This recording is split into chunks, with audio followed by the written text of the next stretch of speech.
Heyo. This is pretty awesome, guys. We're on episode 10. How quickly they grow up, right? We started this literally 10 weeks ago, and it's got legs. I'm really enjoying it. We got a lot of wonderful people. Tonight we have Matt, and I'm going to screw up your last name. Eckel? Eckel? How do we say it? Oh, he's on mute. Sorry, I think there may be some echo from the mute, but it's Matt Eckel. And very happy to be here. Sorry if I slaughtered. I'm horrible with pronunciation. As a kid, I always struggled with spelling, and the teacher would say, "It's spelled like it sounds." Problem is, I couldn't sound the words correctly, therefore I never learned to spell. Who knew? Anyway, I just want to make a quick announcement with the postcards from the front. I'm going to be reaching out Monday to the Dietz Foundation. Could I ask for a brief pause? Could everybody not talking put mute on, because I think there's an echo effect with the sound. It's just the three of us. Are you getting feedback? So anyway, on Monday, I'm going to reach out to the Dietz Foundation. So if you have any last minute changes you want to make, different art, rules changes, anything, go ahead and get those done. And then if something happens after that and you see something in your game, reach out to me. Just email me. If we can, we'll make whatever changes need to be made. Excuse me. So with that, introduce Not Jay. Thanks for being here, boss. Howdy, folks. And then back to Matt. Welcome here, Matt.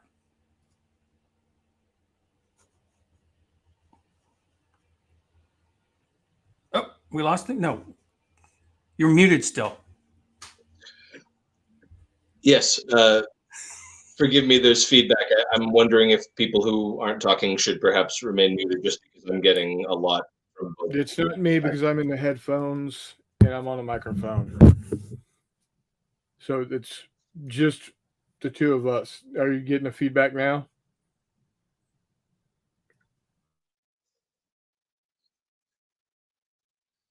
Okay.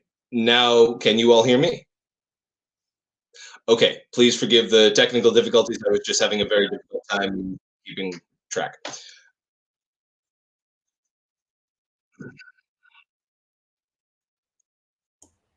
There we go, real professional. Now you guys can hear me. So before we get started, let me just go through the chat and say hi to everybody that's here. We had Walkabout Games pop in early and say hello all. New York Raider fan. Sorry about that, boss. Let's go. Good vibes. And then Walkabout Games again. Let's do this.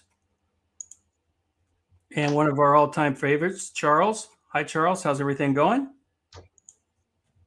And we got Eric. Eric, you going to jump in? Expect to see you, my friend. And then Meandering Mike. Make sure StreamYard and YouTube are both active unless one is muted. Okay. All is fixed on my end. If nobody else is getting feedback, I think it's fine. Yeah. So we're all caught up on chat. So for those of you who don't know, Matt did Postcards from Rivoli. It was the very first entry into the jam. And it was from a name I'd never seen before. And I went, oh my God, there are people other than me and a few of my friends who actually saw this jam. And I looked at it and went, it's a Napoleonic game. And it has some really cool graphics with some very interesting shaped counters.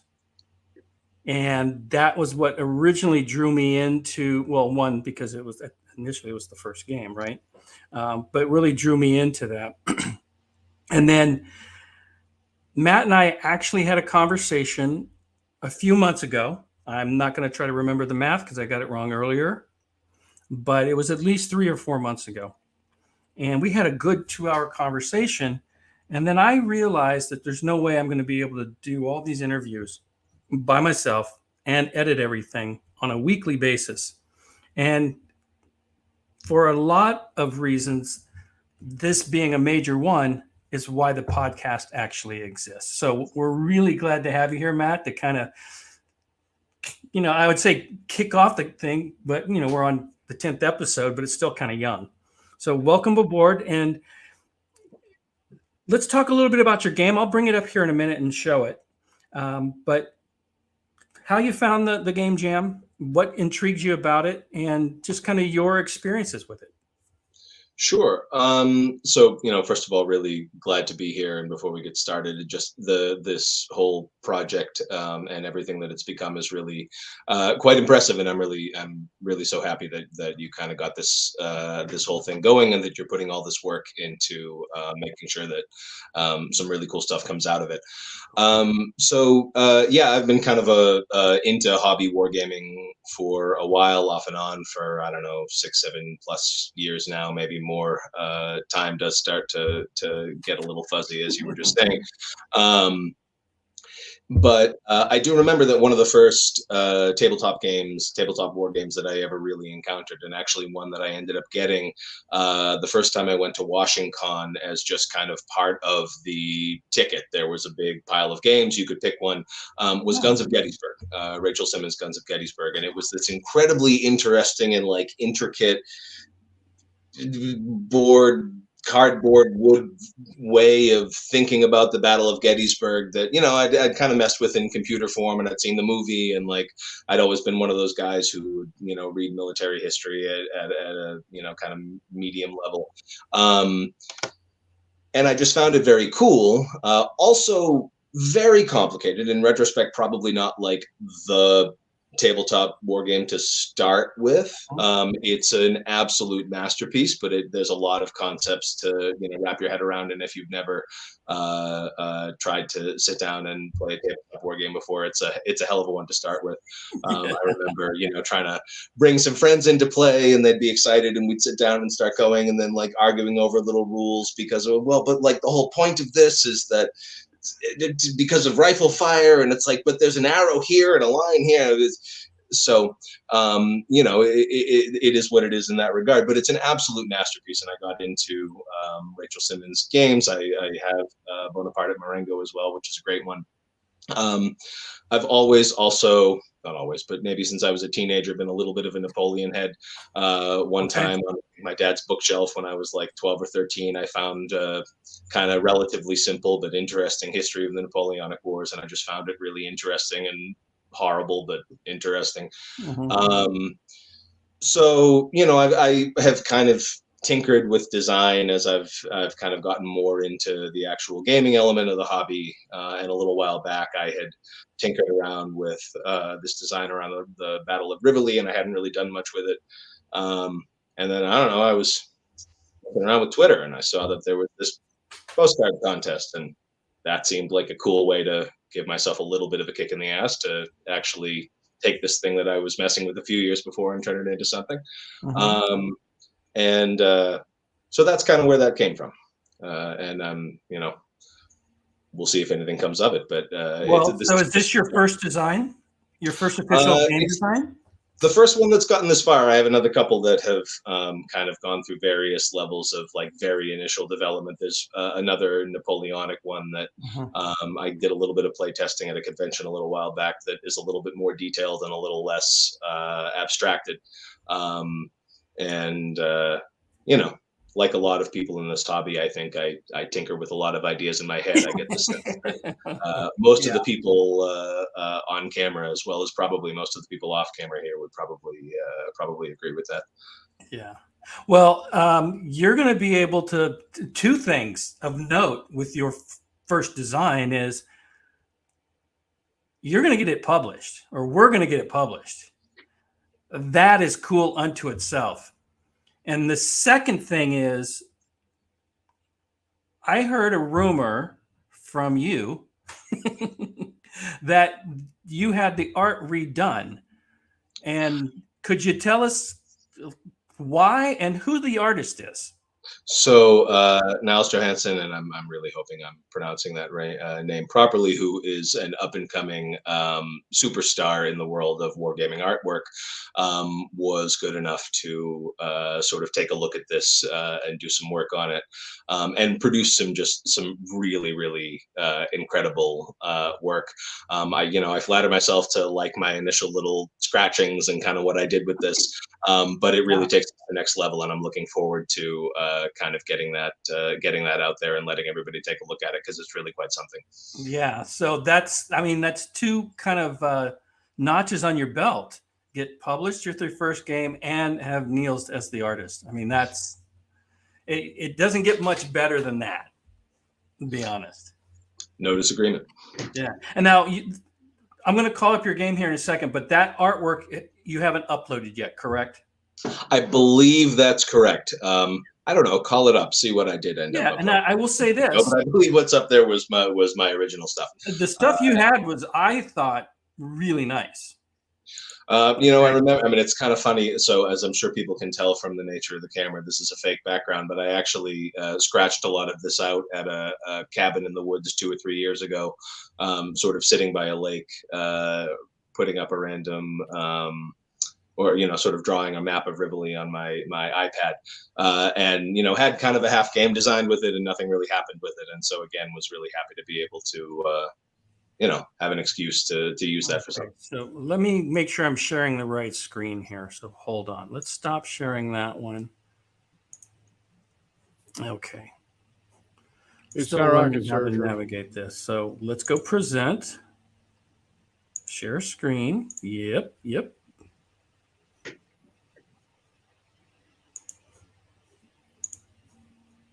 You want to share window. There, you guys see that now? Yep. There we go. So you're going to see one side of the cards here, or excuse me, the counters and the map. Let me zoom that up just a little bit for you guys. But this is the original one, and look at that. That's a beautiful map, in my opinion. And these counters, you designed the map yourself? Yeah, I mean, based on existing maps of the battlefield that are out there. But yeah, the underlying drawing and such, yeah. Because I graduated with a bachelor's in geography with a minor in computer cartography, and I am all about the maps. Yeah, it's beautiful. Appreciate that. So in any case, I think people who are maybe familiar with some of the Simmons games will recognize a little bit of the kind of the geometry here, right? Where you have locations that have approaches, and you have to either deploy forces kind of in reserve in locations or at approaches in order to block and or get ready to attack across those approaches. And they have what I hope are relatively clear kind of indications, and again, Niels has improved all of this immensely, of kind of the relative advantages and disadvantage of attacking across those approaches. And so the idea is to sort of simultaneously get at some of the complexity of maneuver that you get in some of the Simmons games on a little bit of a simpler map without the deterministic combat, and with a little bit of a more kind of dynamic gameplay. Yeah, that's kind of what we're going for here. Cool. Do you want to kind of also your combat resolution is unique, and I mean that in a good way. So you've got some units here, all right? You've got these cards. I'd like for you to kind of explain the usage of these, because there's a number of what I think are unique mechanics all fit into a postcard game, and I think this really shows how clean and a design can be. And there are a number of different things going on here. So you have kind of the area control, and I'll let Matt get into the details of how you move in and out and what the dots mean and the symbols. Okay. But these big chits over here, They're two-sided. So on one side, you've got, I think, the French are blue. And on the other side, you have the Austrians, I believe it is. Yep. And how that whole mechanic works, and then the combat resolution is literally flipping a coin. And I should probably bring up, while you're talking, Matt, I'll look and find the other side of the map and bring that up so they can see the combat resolution chart as well. Sounds like a plan. Yeah, so the chits in the bottom right, they're the ones that are French on one side and Austrian on the other. That's a mechanic that was inspired by and that I'm kind of borrowing from the game Onitama, which isn't really a war game, but is a game that I find just beautiful and elegant and really interesting to play, and which I particularly like because it's incredibly easy and intuitive to explain, and yet it has this unbelievable depth of like strategy and tactics associated with it.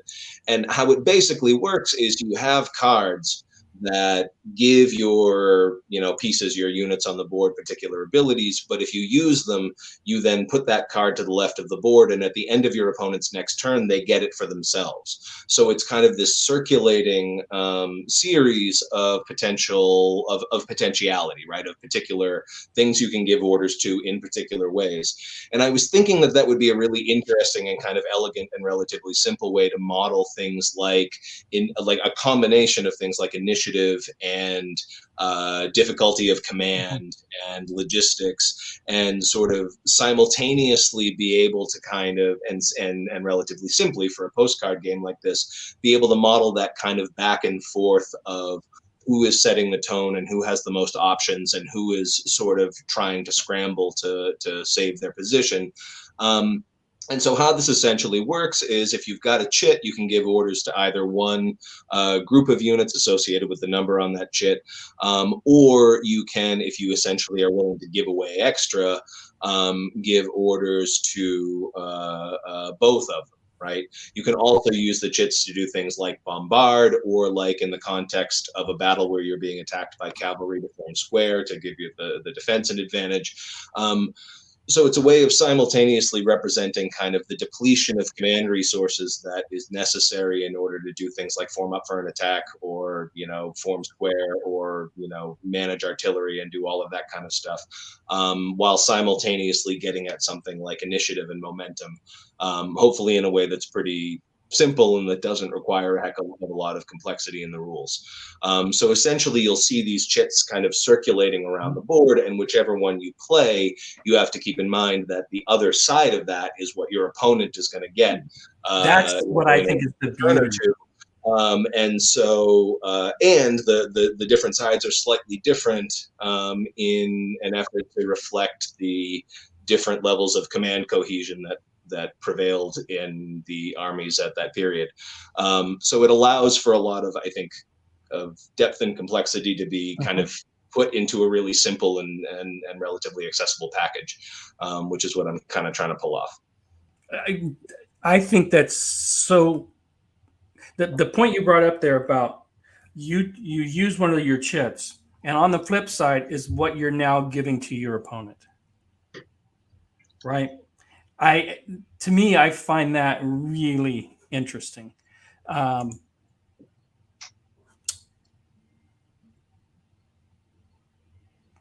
on. Oh, I just read your private chat there. Not Chris. Oh, it just totally derailed me. Now, so what I liked about that is the fact that I've got this order, I can use it, but I now know that my opponent now has that option. And that particular command is now, I don't know when I'm going to get that back, right? Because I can't do that until, and you can tell these are the 6 that you have, and none of them are duplicate. So when you give that up, make sure you use them correctly or at the right time, whatever that might be, because you don't know when you're going to be able to move them or react in that way again. Now, obviously, as the game's played, these are going to flow, but there's still some uncertainty in that.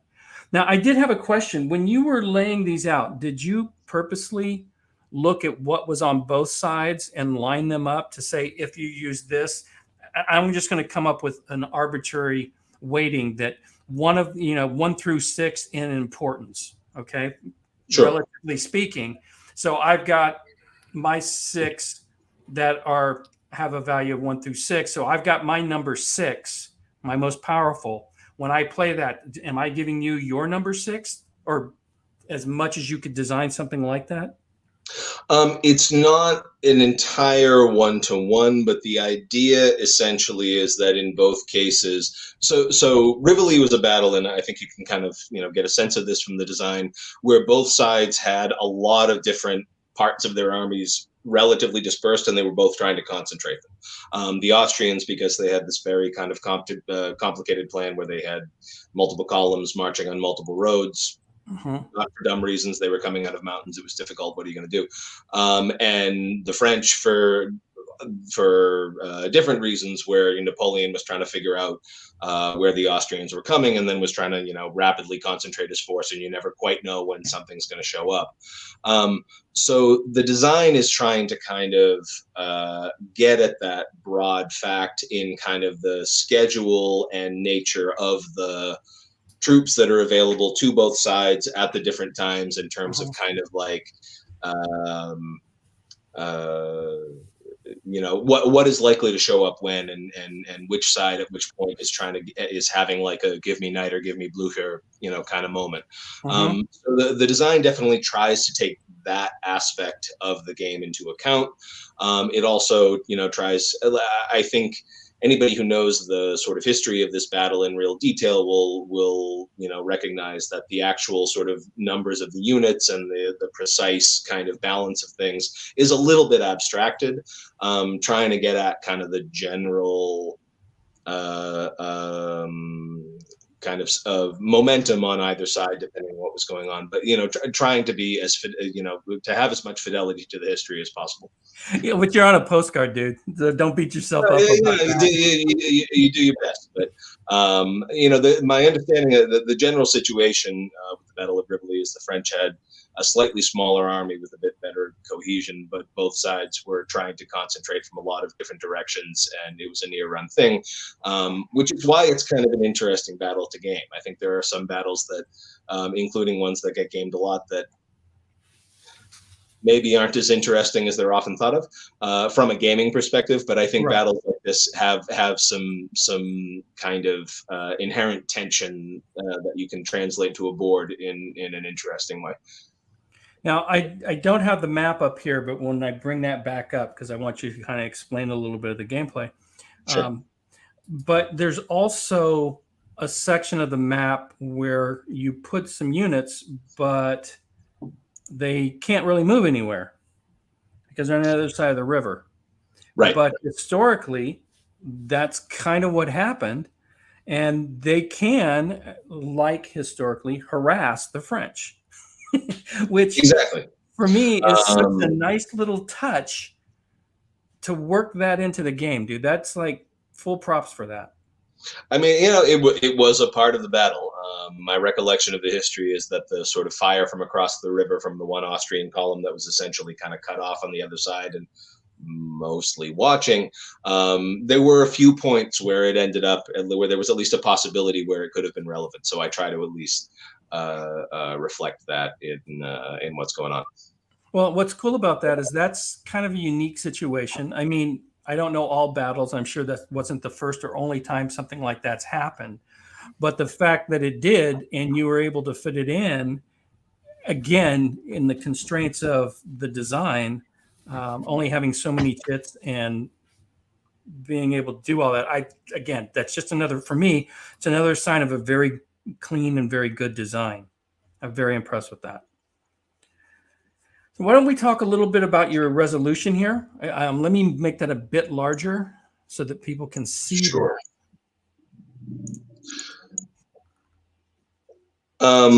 So the basic way that combat works is with coin flips. Now, I will say, that part of this was a measure of kind of fidelity to the postcard design. I would say at least half the time that I've actually tried to play this game or have played this game, sat down with other people, often will use dice because it can be a little bit easier in some circumstances. Okay. And you can flip a coin with a die just as easily as, 1 through 3 is tails, and 4 through 6 is heads. But the idea from this being kind of a postcard game is that you're supposed to be, I don't know, at least in my own head, able to kind of use things that you have around in addition to the postcard, and maybe you won't have 24 dice just kicking around all the time. Well, you don't know many real gamers on that in do. your life. Like, actually, probably most of the people listening to this or watching this probably would, but that's neither here nor there. Anyway, the basic way that this works is it's trying to kind of design and express combat that at this scale, sometimes what's going to happen is you're going to attack, and maybe there'll be some casualties, maybe there won't. And the line will be static. Sometimes there will be a fallback from an approach to sort of the reserve. The front won't break yet, and that unit is now going to be more vulnerable unless they can be pushed back to the approach. And sometimes there will be actual hits. And so basically, both sides are flipping coins, the attack and the defense. The number of or the degree of damage that is done to either side is kind of reflected or changes depending on whether you're flipping a relatively small number or a relatively large number of coins. But the basic idea is that you're either going to be damaged or you're not. You're going to take a hit, you'll have to flip a unit, or a unit's going to have to die, or you won't. And all of the units in that approach will either have to fall back to the reserve or they won't. And if the reserve is defending, and it has then been defeated, then all of a sudden it's retreat and the entire position has to fall back. All of the other approaches. And just like in the Simmons games, albeit not automatically, there's a potential penalty for all of those retreating units as well. So if you're an attacker, what you're trying to do is break through a particular approach to do a lot of damage to kind of the broader defenders of that position to, cause a kind of chaotic retreat. If you're a defender, you're trying to either defend or fall back with as little damage as possible, and do so while managing your ability to kind of command and control your army. So that's how combat works. Nice. So let me go ahead and bring back the front of the card here real quick. While he's doing that, I know you said you're a bit of a Napoleon head, as it were. What drew you to this particular battle to represent in a game? So it's a little bit of a combination of a couple of things I was talking about earlier. So the as I mentioned, I think a little while back, the first real sort of board war game that I looked at dealt with the Battle of Gettysburg, which was an encounter battle where both sides had reinforcements coming in from multiple directions, and where the sort of tenor and fate of the battle very much depended on how those were coming in and how they were deployed and that sort of thing. And I think that makes for a really interesting tension just as a player. So if you're trying to think about interesting battles to game, particularly interesting battles to game in kind of a small context like this, one in which you have to kind of manage that tension seems inherently interesting to me. And Rivoli is another situation that's a little bit like that, where both sides are trying to kind of manage their collective reinforcements and hold their lines together while more troops come up, but also trying to get the jump on the other side before the same thing happens. And so I find it an inherently interesting kind of event to game. Right. And so that was part of the idea. And, I don't know, it's northern Italy. It's pretty. Now I'll confess, I do not have a lot of Napoleonic games, and I have not done the research to learn about a lot of them. Is this a very well-known battle, or one that's gamed a lot, or is this a unique battle, or somewhere in between? It is a very well-known battle that I think isn't actually gamed all that often. It has been gamed.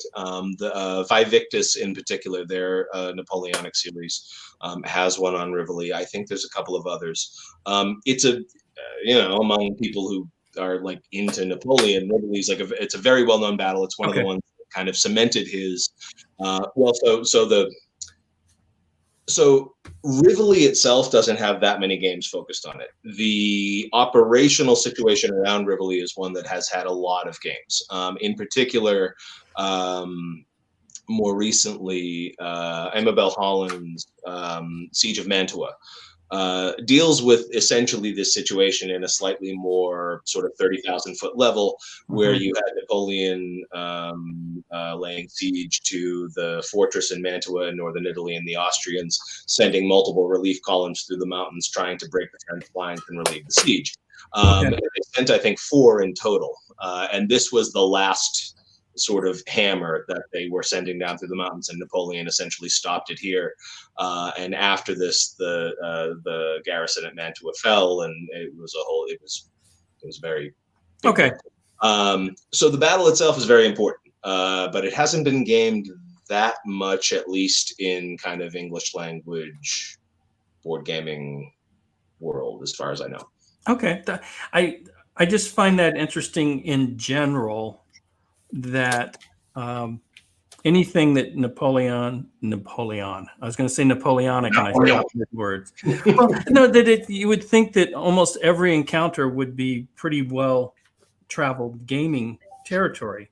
But when you think of, or at least when I think of it now, and put it in that context, there's a lot that goes into making a game, and you probably want to hit the ones that are a little higher on the, that might sell or whatever the case may be. And so maybe this one just didn't have that type of flair. I don't know. But I mean, I will say in kind of the Napoleonic world, obviously, because it's the last great battle, it's very important. Waterloo has 90 million games made about it.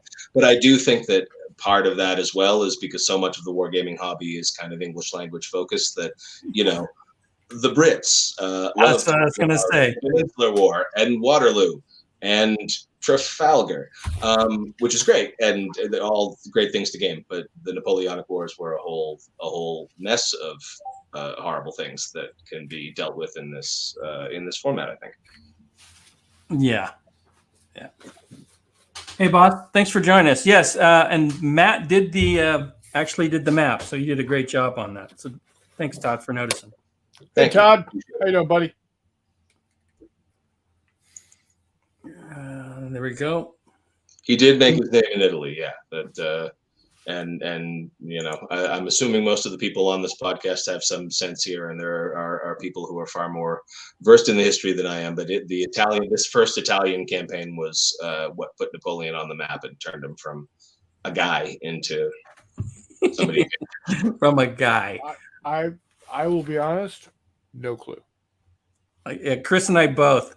This is something that, as a kid, I really liked, but I never got into the history. I just didn't even like. Really? Too many uniforms? You don't like uniforms? Didn't enjoy the history, or don't enjoy the person, because he wasn't. The history didn't. Person, the history does not, or did not, intrigue me whatsoever. Fair enough. To be perfectly honest, anything prior to about 1930, and I got nothing. I know it happened, but as far as being intrigued and wanting to learn about it, same thing with the Civil War, the American Civil War. It's only been literally within like the last 18 months that I've actually really wanted to start learning more about the Civil War. But to be fair, he's a naval guy. Fair enough. Well, so in that respect, do things like Trafalgar and the Nile not excite, or is it modern naval stuff? It's the battleships. It's the big steel. Yeah. Fair play. You'll get no argument, but yeah. Yeah. But, come on, we brought you on to argue. I think things from before then are extremely interesting. Obviously, I used to spend my vacations by lakes drawing things about them. But degustatum, whatever that Latin phrase is. I'm trying to fire up a little live diplomacy here. Yeah, fair play. The other thing is or because I'm part of a diplomacy game where I'm currently being stabbed, which is lots of fun. Keeping a smile on my face, it's fantastic. the other thing about gaming the Napoleonic era is the fact that I was at a game convention. I was about 19, 20 years old, and they had a painting contest, and there was this beautifully painted regiment of 28 millimeter figures, and there had to be easily 150, 200 miniatures in it, right? And I'm standing in this old grognard. I mean, he is more grizzled than Hissy and I put together. Oh, ooh. And I looked over and I was like, like I said, 19-year-old kid. I knew nothing from nothing about Napoleonics other than, hey, that happened in the early 1800s.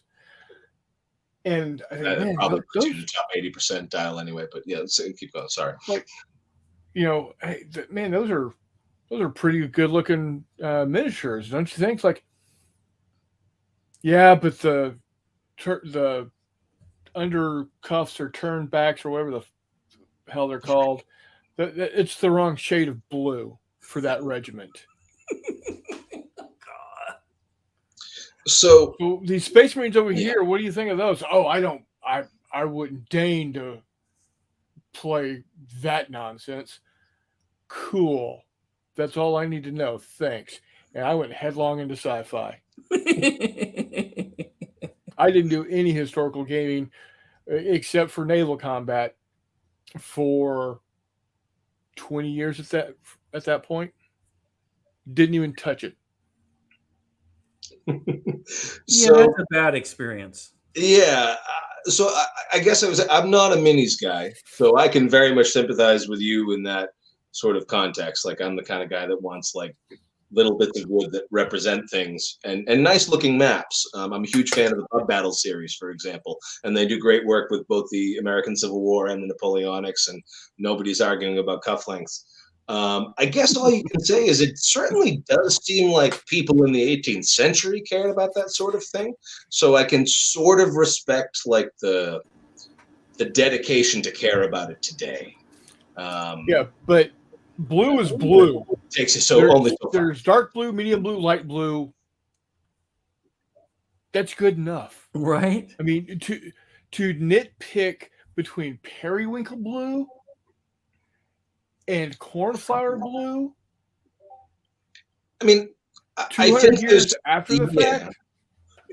So you're not wrong.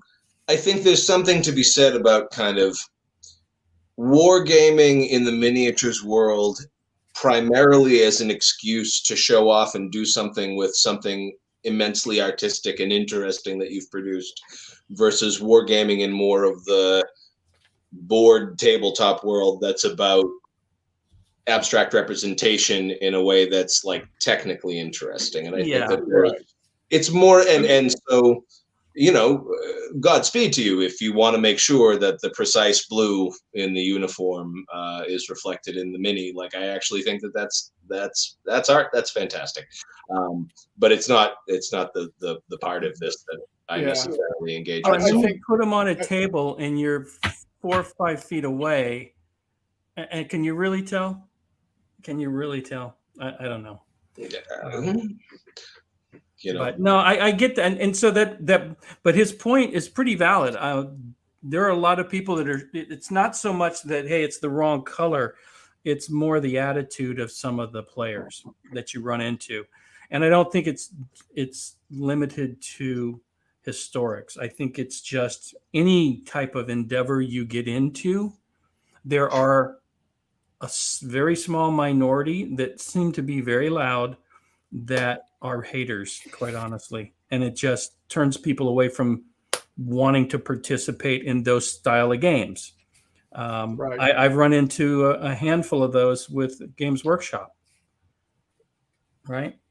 At one point, you play sometimes miniature games where your character has what they are carrying, right? So if you don't have a flamethrower, then you don't have a flamethrower. But if you're playing a game with friends, you can go, oh, that dude right there with the las gun or the plasma gun, that's actually a flamethrower, and nobody cares. But sometimes at your local shop, you're going to get that one person that's going to just harangue you because you're not equipped properly with your mini, and you're like, dude, can you not just really? That's not a plasma. That's a flamethrower. And some people can't. And those guys can go pound sand also. Yes. I've got no use for button counters, rivet counters, whatnots. It's a big reason why when I did play 40K, I created my own chapter, because then they could be whatever color I wanted. Were they the Longhorns? No, they were not. They did wear the 36th Infantry patch though. Nice. And I have a whole backstory as to why, but we won't go into that right now. But it gave me the reason to be able to say that, these guys here are in the same chapter.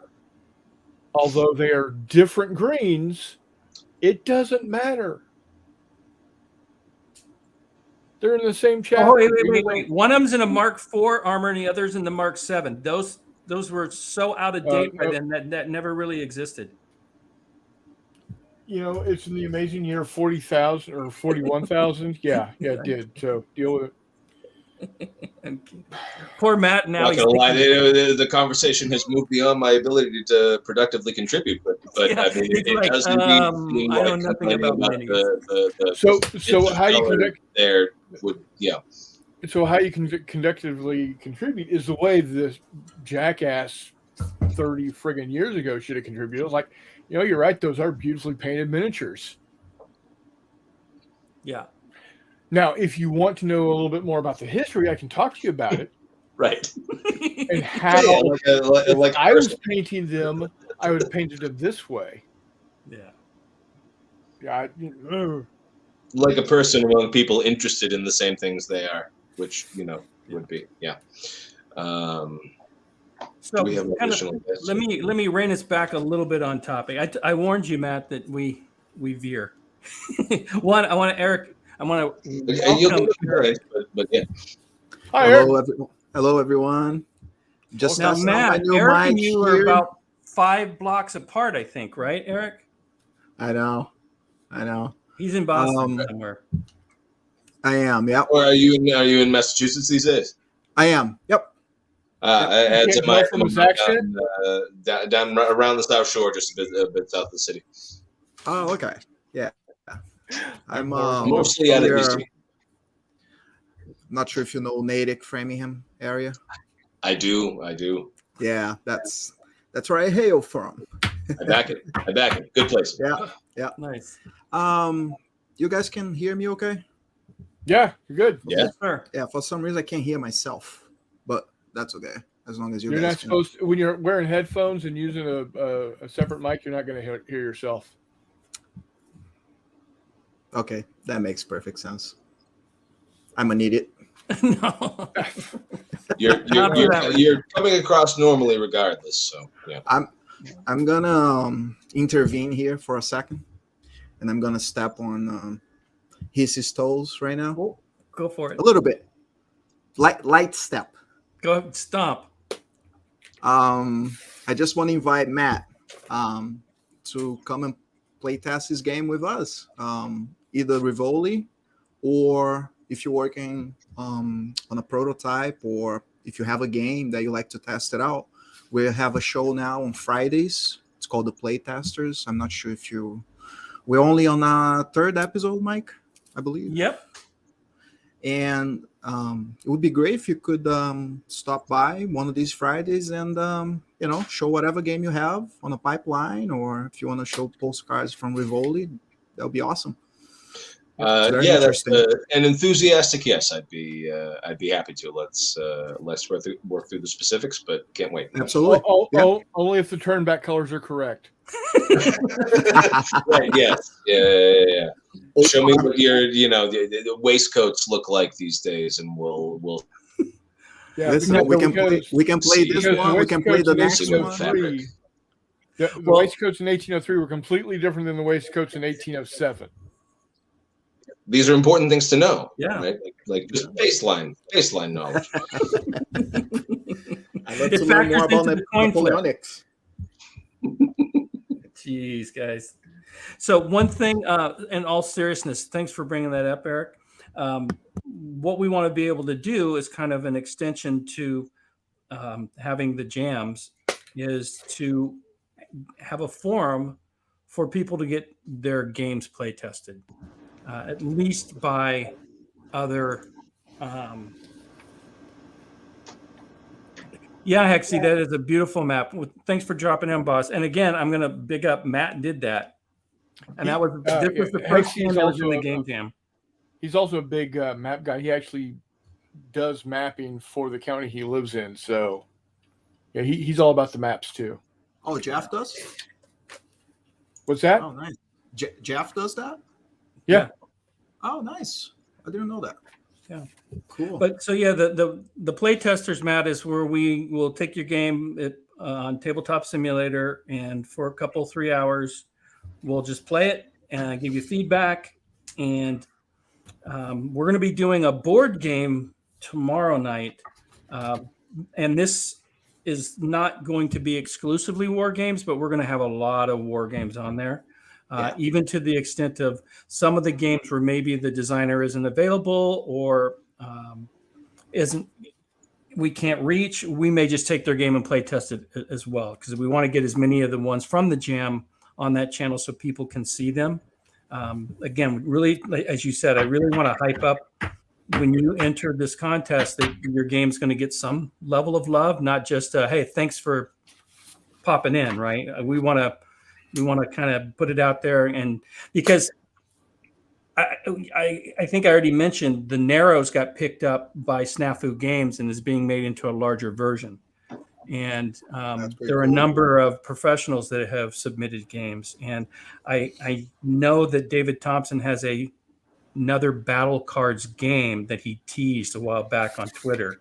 And I don't know much more about it. So I saw that. At some point, I'm going to him and I have reached out and tentatively said, yeah, he'd love to be on, but he was on vacation. And then when he came back, I was busy with a few things. So in the next week or two, I'll reach out to him and get him scheduled to come on, and we can maybe find out what he's got cooking with Battle Cards, because nobody's asking him that. And that's what I mean, all his good stuff is great, and you can get that in other interviews, but I want to know about the Battle Cards, quite honestly. So Matt, you sorry. Go ahead. Sorry. Go ahead. No, I stepped on you, boss. Go for it. Matt, I'm not sure you're aware that we have a second jam running right now. It's called Postcards from the Jam Card-Driven Games. It's very interesting. We just opened that up in the beginning of the month, Mike. Yep. July 1st. Sounds fascinating. How does if that? If you are unaware of it, please join. It's just started. It ends November 1st. 31st. Oh. October 31st. October. It's Halloween night. Yeah. Halloween. I'm a child of Salem. That there you go. I know so Salem. Basically, go ahead, Eric. I keep stepping on you. No, that's all right. I just wanted to make the offer, put it out there, Well, so the postcards from the front, we're going to keep that brand because, well, it's kind of cool. I'm not going to lie. And it's got brand recognition now. No, it's starting to a little bit, yes. And thanks to people like you for and everybody here has put games in, and a number of people in chat have done games as well. And again, I can't thank everybody enough for that. And I'm going to keep doing it. You can get sick of it. I don't care. I'm going to keep thanking you. It's just how I feel. You But know how you can thank me. Small unmarked bills, non-sequential order. small in what non-sequential bills Unmarked. Yeah, so like your like Bill PG&E. Clinton, Bill Cosby. Yeah, those. I was thinking like PG&E Those are and non-sequential. Sorry, Matt. This happens a lot around here. That's all right. I apologize. The schoolhouse Yeah. rock, just kind of going there. It's all good. So with the card jam, the idea is that you have a card-based game or mechanic that is a major piece of it. So, for example, if you were to do, I had done a video for Warfighter, and that's very much card-driven with a bunch of tokens or counters for tokens, right? For health and a number of other different things. Or if you wanted to do something like Undaunted, that's card driven. That, and we had talked in the pre-show about deck builders. Mm-hmm. You can do a game that's all cards. Now, if you go to the website, and I'll put a link in the description, and I'll put it in chat in a minute. It does say 55 cards and an 11 by 17 map. The reason I put that in there is, oh my God, his name just went out of my head. The guy from the Dietz Foundation suggested that. And I'm not going to promise we're going to get anything printed. Jim Dietz. Jim, thank you. I don't know how I forgot Jim. That's a pretty standard name.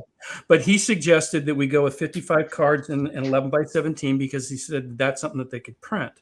Now, again, I'm not going to speak for him. I'm not going to commit to anything. But if that's possible and there are good enough games, we may look into something like that. But and so Chris and I are co-designing a game. So far, there's 2 entries. There is the Toot Toot from Richard, and Richard had done 2 games in the Postcard Jam. And by the way, Eric did 2 games as well. There was one gentleman, the doctor did 3 games, I believe. Dr. Ives. And here I am slacking with 1. Right. And I actually thought that when you get to because this is an because it's an ongoing thing with more jams. Again, I got to be careful of what I commit because I want to commit a bunch of stuff. But if you get to 5, you're going to get the title of an ace. I back it. Right. So, you get the Heaton stamp of approval. But if you want to get in the card jam, feel free. Again, it doesn't need to be all cards. It just needs to have cards as a major component of the game. And I'm going to judge that very loosely. Sure. So if you had a game with 1,500 counters and 5 cards, I'd go, yeah, I'm not quite sure that's in the spirit of it. Well, I mean, as with many, one of the reasons I really liked this Postcard Jam, particularly as the opener, is that I think, as with many media, war games is one of those things where the restrictions can actually force thinking into interesting ways, and so I think it's worth. Making sure people have the space they need to do interesting things, but the fences can be valuable. Also, Eric, just to mention, I actually learned to ski at Wachusett Mountains, so the beverage you were holding up earlier. You recognize that. Place in my heart.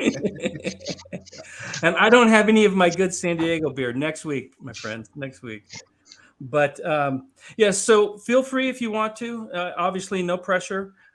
We've actually, I put in my original Richthofen card game, and it's up on Tabletop Simulator, and it was the second episode of our the Playtesters podcast. The first one was Richard's Toot Toot. So both of the how is Toot Toot spelled, like the railroad, or Toot, exactly how it sounds. Gotcha.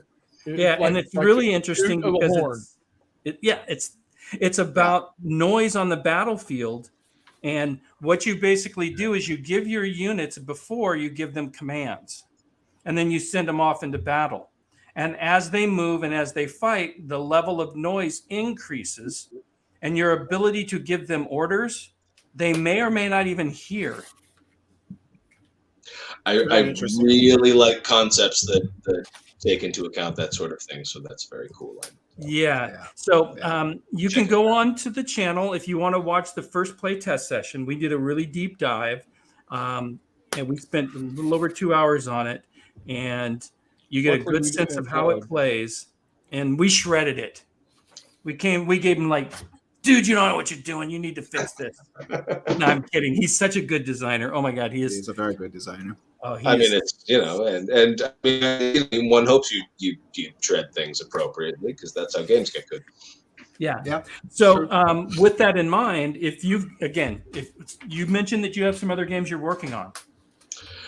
There's another one that, I'm sure there's a card-driven one I could probably pull from the nether region. But there's another one also at kind of the Napoleonic level, but a little bit more complex and with a little bit more that's a little more piece-heavy, and that wouldn't have made sense in the context of a postcard game. Mm-hmm. Okay. But let me ask you this: is it something that we might be able to put in the tabletop simulator? I talked over you. Sorry, boss. Yeah.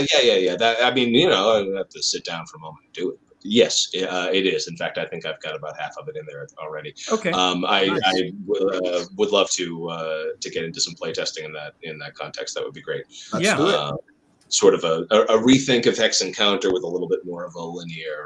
Well, once you have it ready on tabletop, let us know, and we'll schedule it for a Friday night. We'll make it our featured game, and we'll get a number of us, and we'll just dive in. We'll make it live, and we'll play test the heck out of it, my friend. Rip it apart. Can't wait. Cool. Yeah. Cool. Yeah. We had an awesome session last Friday with Rich Toffen game. By a game we just played. It's a great time. And again, you know, we take it apart, put it back together, and keep going. Well, you say that because you shot down Chris twice, right? He shot me down once. I know, but 2 beats 1. That's all right. Actually, you crashed once, or he crashed once, so you technically only shot him down once. No. I won too. I didn't say that. I said you technically shot him down just the one time. The other time, he drove his aircraft into the ground. I mean, does anybody know the rules from back in the day as to exactly which counted as a kill in terms of ace status and that sort of thing, as long as we're getting really invested in this? It's been a while, and I know that there's a number of unconfirms, and there's statistics on how many are actually counted as kills and not. And that's actually a mechanic that I want to, not in this game, but I'm going to work that into a game where you may actually, while playing the game, get a confirmed kill. But at the end of the game, when you go tally victory points, some of those, what you're pretty sure were confirmed kills, won't get confirmed, and so you think you've won, but you didn't. Which I think I don't know how many people would really be mad at that, but I'm sure they'd be furious, but appropriately so, because that's what happens in the world, right? Like data collection mechanisms run up against actual reality, and it's like, oh, people's pay and promotion depends on them shooting enemy planes down. Turns out that one that got shot a few times maybe made it back to base, but not according to that guy. Right? Yeah, your perception was, I saw it hit the ground and crash. Yeah, well, amazingly, it was 5 people saw it land at the aerodrome that night. Who's telling the truth? True. Mm-hmm. I think nobody's ever done that with a game that I know of, where you actually play the game, tally your score, and at the end, there's something that comes in and adjusts it ever so slightly just to aggravate you. I mean, you know, not to back out too far, but it does open up an interesting avenue for sort of mechanisms in particularly strategic level war games. I mean, if you think about American behavior during the war in Vietnam, for example, that was so data driven, but then the data collection mechanisms were so oriented toward what the people collecting the data needed to do for their own right, and so none of it became trustworthy. You mean that there was a bias? Precisely, right. So I don't know. I mean, reflecting that kind of bias and that kind of information environment, I think, would be an interesting challenge for designers going forward, and might create. I think you just sparked something in my head when you said Vietnam. because there are so many other factors in that war, not to get too political, but it was very political. And there were different sets of rules and different objectives from different sides on who won and what was a win and what was an engagement and when could you engage. That would be, I think, an interesting design challenge to kind of incorporate some of that into gameplay. And I don't know if that's been done with Coin, for example. I haven't played enough Coin, but I know they kind of use different factions and different across all periods of time, and they have, was it Fire in the Lake? So maybe I need to get a copy of that and play it, because that may already have been done. And if it's been done by Voki, it's been done perfectly, quite honestly. So often it's certainly a good rule of thumb anyway, but yes. Yeah. So we've talked about your game. We kind of got a walkthrough, and I love the fact that everybody here is totally giving you props on the map. Now, is that map staying in the game, or did Niels do a new map? He did a new map, and it's much, much better. Oh my God. Or I might, put out a nostalgia edition or something like that. But it's gobsmackingly beautiful. I can't wait for everybody to see it. Again, I flatter my own amateur artistic abilities, but then there's that guy. So Totally another level. Totally another level. What's interesting is when I first saw a game done by him, I was like on this mission. I've just got to find all the games that this guy's done and buy them all.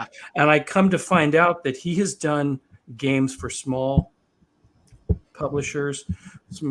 There's no errors about this guy and who he's worked with. And everything that I've seen, and we can make this about him for like 5 minutes, but everything that I've seen is just spectacular. And I look at it and go, oh my God, that design decision. That's great. That's an interesting concept. And it's made me think about my rudimentary skills and how I can look at things differently visually, because the way he communicates visually is just amazing. The color choices, the font, the overlays, I can go in, multiple levels. This dude has got skills, mad skills. And it's such a crucial thing, and it's something that I think over the last maybe 15 odd years, really, the wargaming and kind of historical gaming community has really caught up with. I have so much respect for the kind of analytical prowess that went into a lot, and into a lot of kind of the classic foundational war games in this hobby. A lot of them were really kind of ugly, and not just that they were ugly, but that the way in which the visualization was presented didn't maximize the ability to kind of understand and synthesize information in a way that made the game easier to play, right? Yep. And I think somebody like Niels in particular has a sense not just of kind of what looks pretty and what looks a little bit slick, but also like when you're actually playing a game, what's the information you need to know? What are the kinds of visual cues you need to see to make the rules easier to grok? What's gonna make you not get lost in all of the technicalities that make up these right, exactly. And God bless them. And God bless them. Those old chits, but I think it's very much to the benefit of the hobby that finally over the last decade and change we're getting some real visual talent. Because I think it's going to make it more accessible, frankly, as well. And to give credit where credit's due, and I don't know all the artists that have worked in the wargaming space, so I'm not going to mention everybody, but I know Rick Barber is well renowned for some of his American Civil War maps, and those are, and I know he's no longer with us, but when you look at those maps, they're just beautiful, right? You're like, oh, gorgeous. The fact that, and again, it's not all about Niels, but to your point that there are people that can take what we do as designers and just elevate it. And one of my dreams is to have Niels do one of my games. So I'm jealous that you've got it. And I was so fortunate that, and I think everybody in the jam was so fortunate that he reached out to me and said, hey, I think what you're doing is kind of cool. I'll do a remake, a makeover for somebody's game. And I was just like, oh, I can't back out of this now because that's too freaking cool. And knowing that I was doing the jam, I knew I couldn't win it, right? And so, yeah. No, I mean it's a testament to his commitment, kind of to the hobby and kind of this whole world that he does the work that he does and with the kind of dedication that he does, and he's not the only one, so it's very cool to see. And he also submitted a game into the jam himself, and he worked with David Thompson on the Market Garden one, right? And so with you and with now Norris, was it Norris Hound, right? I had to get very cool. Okay, I think I hadn't kept up with yeah, this. he had 2 games, and I don't remember which one that he had Niels do. So he's got at least Airstrike. Yes. Oh my God, and he did such a good job. The color choices. He's got 4 games in the jam. He's done 10% of the artwork of this jam. Oh wow. Oh, that's true. Yeah, 48. That is so true. not quite. We'll round up to 10. That's fine. Yeah, for marketing purposes. I'll call that statistically valid. But see, also to Neil's advantage too, he's a gamer. Like, he's not only an artist; he plays games as well. So he understands also functionality of what a game needs to do. And merging that with the amazing artwork that he does is just he really does. I don't know. The only sad thing was there was this sub game and a sniper game that just looked like a fun game, but the art was crap, and I wish one of those garbage. It's like the guy didn't know what the hell he was doing. I know. Looks like he just took a picture of a model and threw it up there. What a bunch Thanks, of guys. shit. See, Matt, that's what I have to put up with. Thursday. It's a rough look. Every Thursday, dude. My deepest sympathies. I don't know if I want to be coming back to this crowd. I wouldn't. So let me ask you. So you've got the game you submitted. You got the Napoleon game that you're the larger one, and you said you had a third one that you had that. There was in the back of my mind, you were talking about the card-driven games, and there's a Frederick game that's kind of a Frederick the Great era, sort of 7-year war era. One that I think could use an interesting card-driven mechanic, maybe that would be appropriate for this. But don't ask me to detail too much at this point. This is No. Hey, well, it's no pressure whatsoever. We just want to let you know it's there. If you get involved, awesome. If not, in December we're going to do another postcard, and we're adding a Christmas card size, so basically double the size. Oh, nice. Okay. We'll have more. Somebody had asked for that, and I thought that makes some sense. It's still got, to your point, still got constraints. Yep. It's still a challenge. It's not a lot of space, but the game that I had talked to you about that I want to do, I can't fit it on a postcard. Oh, sure. I mean, and in all honesty, and I was talking about this with Niels as well, and as I've played this, and I played this through with people, my own game here, like, it works on a postcard. You can do it. It's better as like a 7x10, right? Like, if you give it an extra 30% space to breathe, like, it does work better. But that's the point, right? That even the constraints themselves, even if you're working slightly around their bounds, you then have the option to, after the fact, like, build that into something that's streamlined but still very compact and kind of accessible. And so I like this. I like this concept. Yeah, I mean, and quite honestly, that's part of what I was hoping would happen, is that designers would say, "Hey, I've only got so much space to put the rules," which in a lot of cases, that's the real challenge, right? You can fudge the number of counters. You can do some things with the map. You can have cards. You can have dice. I can work that out. The real thing is, how many mechanics and how do I word it to get that rule set to fit on the back and still leave room for the back of counters? I think that's the core challenge of it. And what font can I use? How can I how small can it possibly get that I could expect any human being to maybe read it with some sort of visual aid? Yeah. No, I mean, that was Mark Walker said it made him go back through his rules and reread every single word. And how could he say what he was trying to say as economically as he could to get the point across? And I think it also limits you from feature creep or mechanic creep, right? You go, oh, I want this mechanic, and over here I'm going to do this, and then I'm going to add that. Yep. And next How thing many you know, paragraph space you got in? all over the place. Yeah. But this focuses you, and to your point is you've got a game that now works. It's playable, but it needs a little elbow room to start to grow and mature. And this could easily be the seed that goes to that next level for you, right? Hey, Devin, how's it going, my friend? Hey, Devin. The original Grognard. He's one of the designers at Lock and Load. Oh, very cool. Good to have you here. Yeah, they oh my God, they do so many cool games. Lock and Load. Did you design Tank on Tank? Well, I have at Tank some on point, Tank. I will say Devin and I have chatted.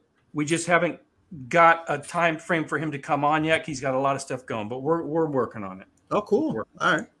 Cool. Yeah, and then he could talk about some of his designs. And again, he's got a lot of experience in doing a lot of different things. So it'll be nice at some point. That'd be awesome. Yeah. He can talk about when World War 85 Blood and Fury is going to come out. He hates me. Are you having dessert? No, are you having dessert Devin now, likes Chris? What's that? Are you having dessert now on that bag? Oh, that's Sean's game. Sean also did Point Blank. I don't know if you played Point. Oh, if you okay. Played. I haven't Blank. played it yet. That's like the only Lock and Load game I have. So. Oh, Point Blank. No, Tank on Tank. Oh, Tank on Tank. So And Point Blank is. I won that from ID Jester, by the way. Oh, nice. Yeah, he had a raffle thing. So, Yeah. yeah. I know Devin. October, fingers crossed. Okay. Well, I'm going to say Point Blank is going to be, I think, on the lines of like Warfighter. It's card driven. Okay. It's got some, and we talked. Remember, I brought it up with the mechanics I like in last week's show. All right, we talked about what are the mechanics of some games that we like, and I like the way they had done the terrain in that game a lot. Okay. I found it to be, for my head anyway, I was looking at that going, oh my God, that's such another way or a cool way to think about a battlefield. And to kind of get you caught up, Matt, what they have are a play mat that's got some graphics on it, but don't really have any effect on gameplay. And you play terrain cards, and the way the movement works is you announce a move on one turn and you finish it at the beginning of your next turn. So while you're moving, I, as the opposite player, have opportunities to react before you actually finish your move, which I think is unique unto itself as well. There you go. That's the interesting playmat. Okay. And then you have terrain cards, and the terrain card has a half-closed eyelid and a fully closed, and that's for line of sight. All right. So a completely closed eyelid, obviously no line of sight through that particular region. Okay. Mm-hmm. And then you play a terrain card, and that terrain card modifies the game in some way, positive or negative. There you go. So that's nice artwork. Building, okay. Very nice artwork. So you can play the wooden building, and the wooden building, I think that 3 is a defensive value. Mm-hmm. Yes. Okay. Now, so you might play that wooden building for your troops. Well, on my turn, when I'm coming against you, I have, and I don't know all the mechanics, I haven't played it enough, shame on me, but I can put a different terrain card down in certain circumstances. Okay. Oh, interesting. Okay. So yeah, you're in a stone house, but maybe I flanked you and now I have an opening. Mm-hmm. It's an interesting play on some of the kind of card-based terrain mechanics you get in like Fields of Fire, that the GMT kind of solo game, if you've ever I haven't played It's it. a I've hell of a seen it. one to try to grok, so your mileage may vary as to how accessible it is. Yeah. But it sounds like there's a lot of kind of overlap there, and I really like the way that they, in the same sort of way, kind of line of sight, elevation that kind of come up in a kind of dynamic card-based mechanic that looks like something. But it's also not if there are no units adjacent to a region, the terrain gets picked up. So the next time you go through it, it could be completely different. I see. So it kind of has that sense of a battlefield that's constantly shifting as the geography is changing. Right. So if I play like that a lot. action, That's an interesting. Oh, it's really cool. I can play a It's a big recon box. and I can draw a terrain card into my hand. Now I can play that okay. for me or against you. Oh, okay. Yeah, and So again, it's not a solitaire game. there is a solitaire bot, but it's designed as a 2-player game, or at least a multiplayer game. I thought it was a solitaire game. Okay. No, I will. All right. What I'll do is I'll put a link in the description. Zilla Blitz is a friend of mine, and he's got some really good tutorials on and playthroughs on that. Zilla Blitz, great dude. Oh my god, I love his production value. I mean, I know he puts me to shame. He puts me to shame. He does. Him and Stuka Joe, they do beautiful work. Yeah. Well, so what I'll do is I'll put links into his Point Blank stuff if you want to check it out. And then at some point on the channel, I'm going to definitely do some more Point Blank. I actually have where I took the mat and I cut it into tiles. And they're not doing it because of me, but they are going to release that mat as tiles. I think that's something they thought about doing, but the game is already like 400 pounds because it's mostly cards. I was gonna say, yeah. It's all cards and 2 dice. And that huge box. Yeah, the Point Blank box. Okay, other than the rule book and the scenario huge. book, it's huge. It's almost all cards.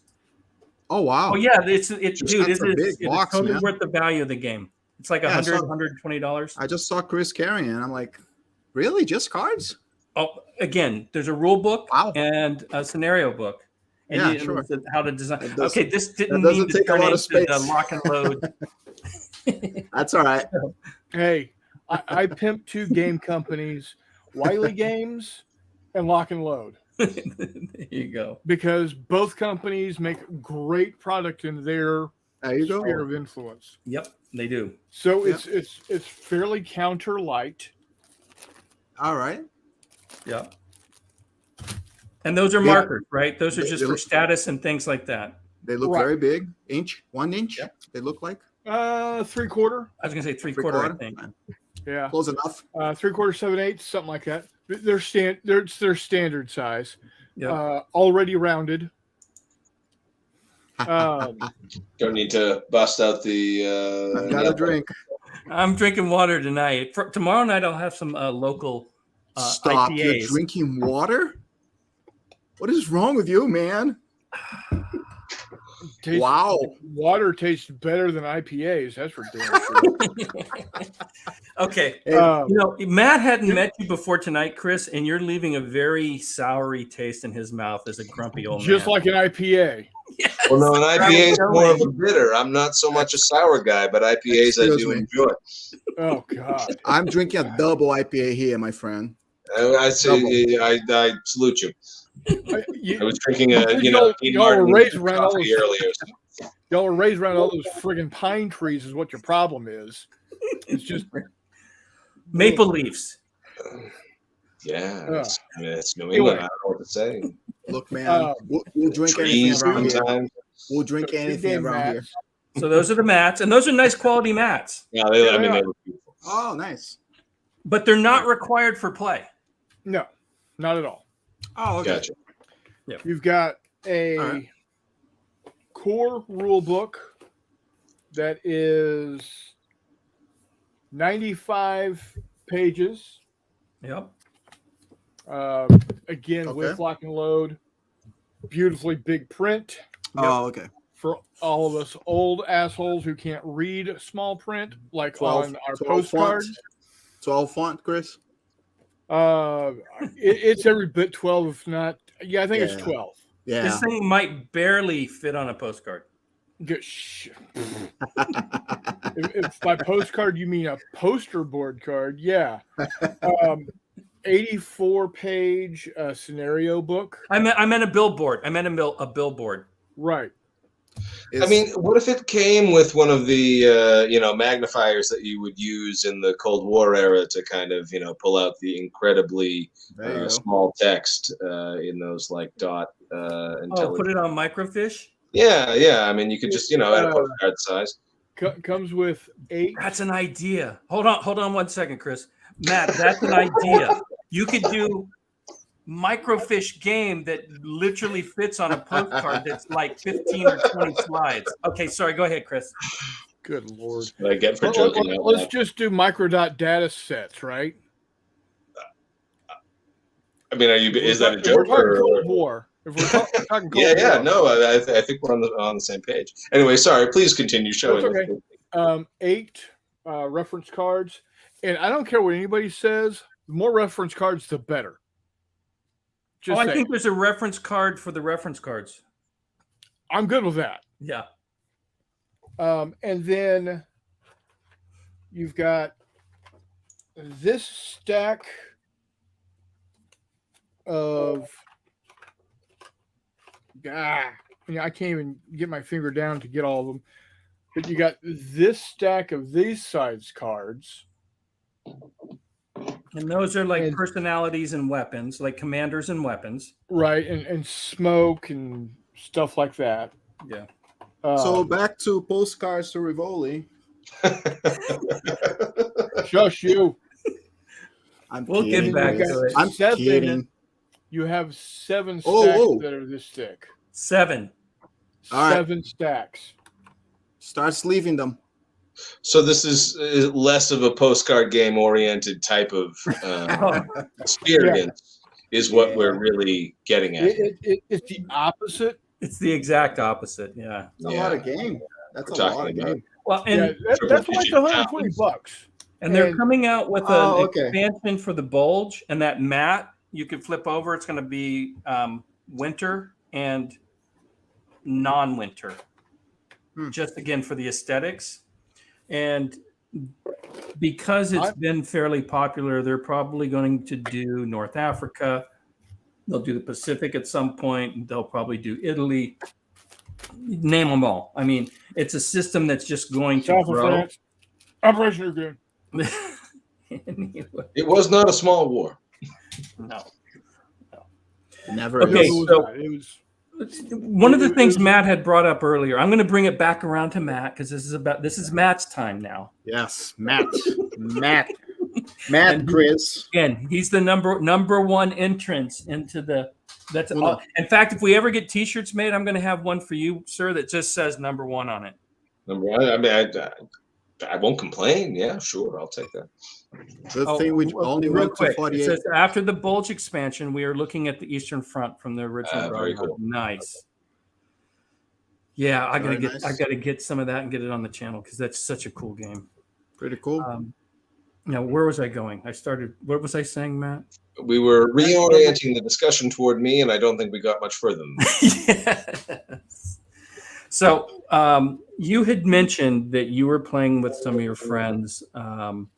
Diplomacy, kind of a email version of it, right? And and we were talking about this in kind of before the show started, and you were talking about, and I'll let you take off, but the point of how it's influenced how you think about games and game design, just in general. If you want to kind of highlight that a bit.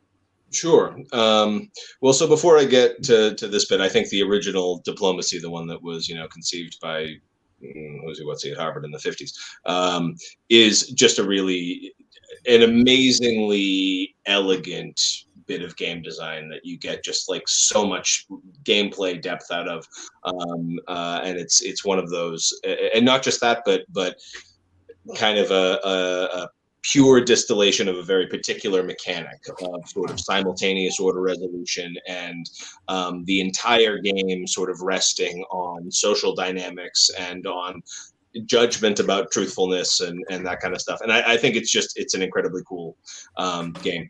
I am in a sort of online-based version of diplomacy that some friends of mine set up a few years ago during the pandemic.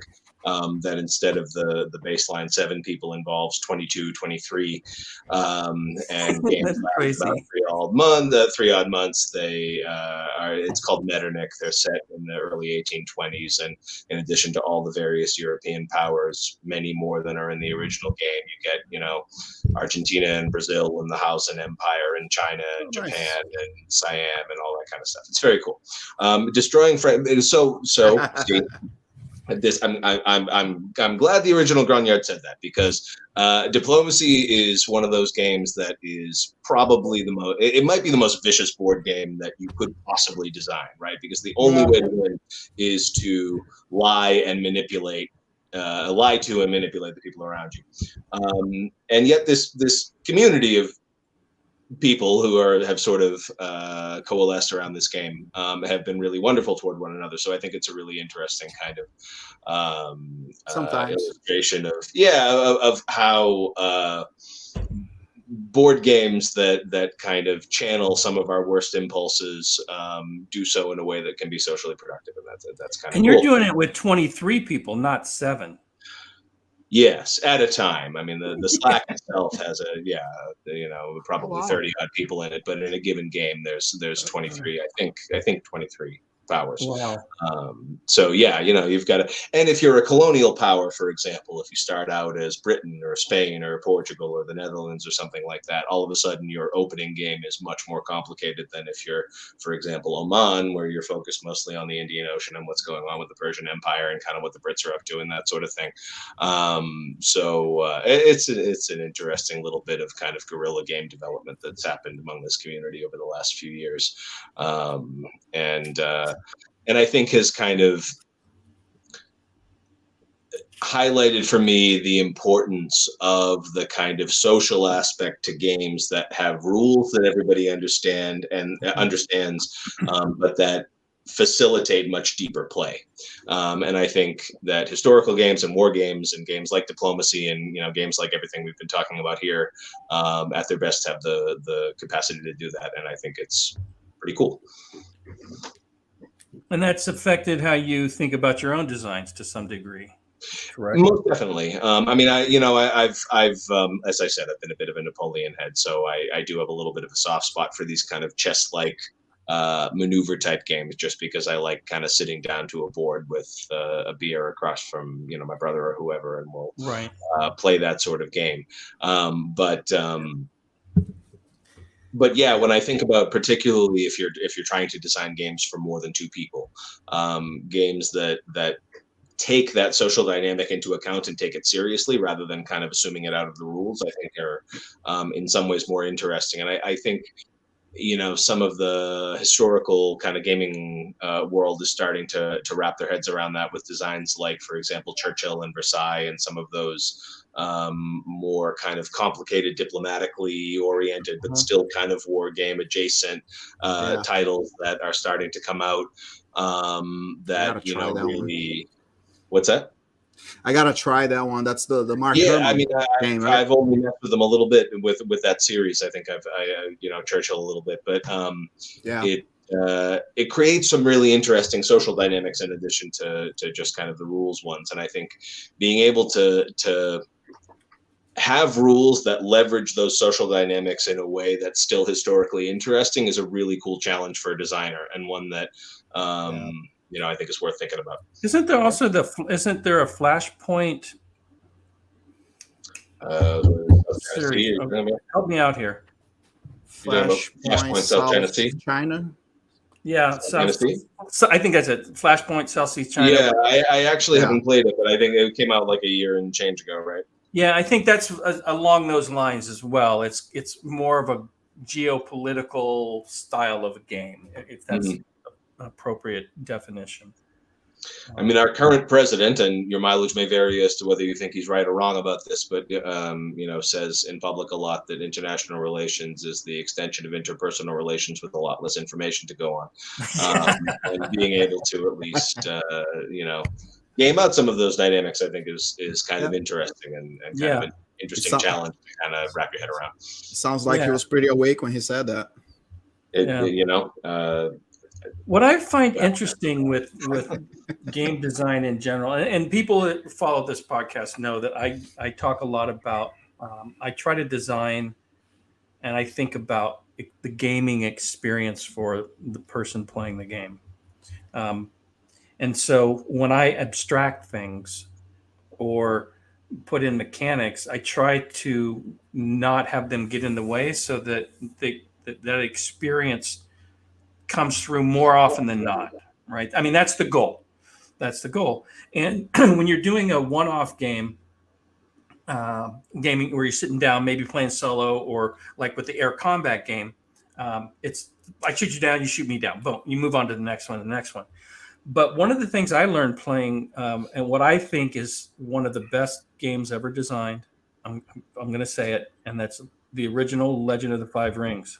And I happen to become friends with the people at AEG, and the lead designer and I are friends. And that game is, I played so much of that. And I look at it as a war game. And you have to think of, there's the deck building aspect, and take out the collectible card aspect of it. That's a business model, right? If you happen to own all the cards and you were just playing the game, how would you design your decks? And with one faction, there are different ways you can do things. And what you get is this meta game, right? So you're not only do you play the one game, but when you play somebody multiple times and you can design and change your deck, people go, well, he plays this way. And then all of a sudden you put a little twist in there, you start playing the meta game. And I don't know if I've designed a game yet and I'm hoping that Richtofen gets to this level where it develops unto itself a meta game. Does that make sense? It sounds like what you're doing with your friends in your diplomacy very much has a meta game to it, right? Because more than you could, more than I could describe here. Yeah, there's being able to sort of manage propaganda day to day is as important as anything else, even though there's absolutely no rules-based reason why that should matter at all. Exactly. You can, if you know how to behave in Gen Chat, that will matter. If you know how to kind of work the language right in certain contexts, and have memes and yeah. You've lied to me how many times? Why should I believe you this time? Well, because this time I'm telling the truth. Oh yeah, well, right, and then of course, there's the more basic, just like when you get repeated games as opposed to single games, when the entirety of the game is around reputation and who's lying and who's not. It creates a sort of multi-level. Well, okay, is Siam telling me this because he wants me to think that China is going to do this, or is he telling me this because he actually heard that China is going to do this? And that in part depends on how Siam is relating with Portugal, which in part also depends on what's going on with France and the Dutch back in the European context. And so it makes for fun. Well, let me ask you this: when you play in that style of game, do you play the meta game, meaning that you will make plays for the purpose of setting up a play for a future game? Because I do. I will, on the off chance anybody who's playing this game is watching this, decline to answer that with any certainty. There we go. And maybe somebody that's playing that game asked me to ask that question. That's entirely possible. Or maybe you play that game, Mike, as well. And Matt doesn't know. You know what? I'm jealous that I'm not. But no, those possibilities just continue to expand outwards. And so, as a designer, how do you approach that with the design? Is that just something do you think you can control, or maybe you can't? Well, I mean, I think it depends on the kind of game you're designing, right? Like, I mean, this one is kind of a special case where we've got a group of people that is kind of willing to play this almost daily for months on end, at least as, sort of part of their regular lives. Obviously, some of that kind of metagaming and kind of repeated play can be a little bit more difficult to pull together in games that are really long. One of the things that, I tried to pull together in a postcard game like this, for example, would be a game. And I think this is generally kind of the way that I think about games that are going to be popularly available. I try not to have too many games that are going to take more than an hour and a half to play.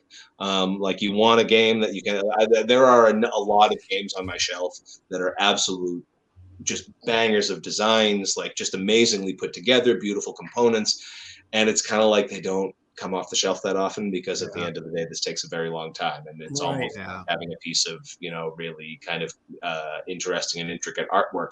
And I'm happy to have it, but it doesn't come out very much. And I am glad those games exist, but they're not necessarily where I want to go in my own designs. I want things that people can kind of play and exercise with, and I think that means you need to be attentive to compressing a lot of different variables into relatively simple mechanics. I think that's very well said. The challenge of an elegant design is that you have a lot of different variables, and the actual thinking around that has to be complex, but the mechanical kind of way that the game works should be as simple as possible. And the more you can get on the one side for as little of the other, I think that that's worth trying for as a designer. Well, I'll say that in Postcards from Rivoli, that shows through in your design. It really does.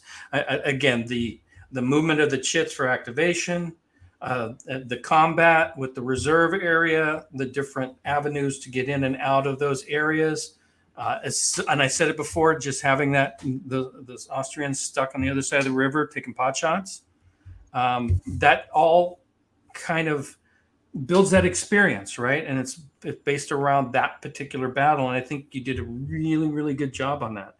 Something that you mentioned there, and I've mentioned this before, and let me ask you from the designer's perspective, game length. I was talking about how I went about with my designs where I want a game to take so long, and then I break that into how many mechanics there are, how many players there are. And I do a kind of a rough math and go, if I want this game to be this long and have these mechanics and all these phases are in my game, my sequences and my game turns, that means every single one of these decisions, you've got 5 nanoseconds to make. Mm-hmm. That's not going to work, right? So then you start taking things out and you end up with something that fits into that time frame. So it sounds like when you do your designs, do you start with a design and then it just kind of grows to however long it is, and then you go, yeah, I like it, or no, I don't? Or do you literally say, I want this game to be a half hour to 45 minutes. I want it to be an hour to an hour and a half, and then trim it if it gets beyond that in your design? I think it's a little bit of both. I think in my head, have a notion of, okay, I want this to be a kind of short to medium length game. I want this to maybe be a slightly longer length game.